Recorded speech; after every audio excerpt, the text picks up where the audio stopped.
غسل خواہ کسی بھی ناپاکی سے طہارت کا ہو، حیض کا ہو یا بستری کا ہو، اس کا مسنون طریقہ ایک ہی ہے۔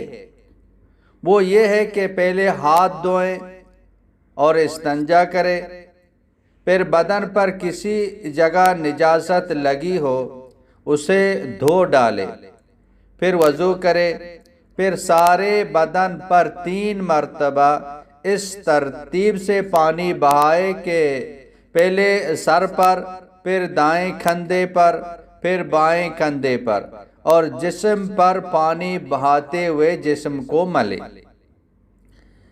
غسل میں 3 چیزیں فرض ہیں: 1 کھلی کرنا، نمبر 2 ناک میں پانی ڈالنا، نمبر 3 پورے بدن پر پانی بہانا۔ بدن کا اگر ایک بال بھی خشک رہ جائے تو غسل نہیں ہوگا اور انسان بدستور ناپاک رہے گا۔ ناک کان کے سوراخوں میں پانی پہنچانا بھی فرض ہے۔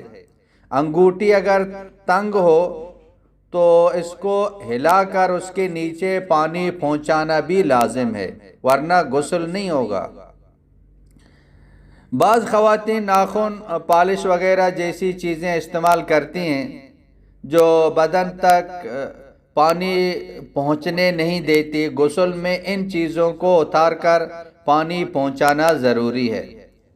بعض اوقات بے خیالی میں ناخنوں کے اندر آٹا لگا رہتا ہے تو اس کو نکالنا بھی ضروری ہے۔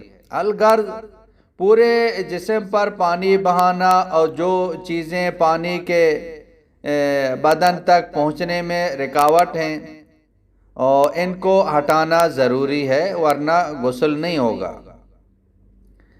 عورتوں کے سر کے بال اگر بندھے ہوئے ہوں تو بالوں کو کھول کر ان کو تر کرنا ضروری نہیں ہے، بلکہ بالوں کی جڑوں تک پانی پہنچانا کافی ہے۔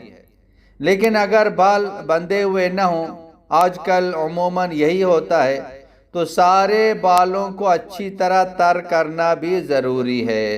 آپ کے مسائل اور ان کا حل، جلد نمبر 3 صفحہ نمبر 103۔ واللہ اعلم بالصواب۔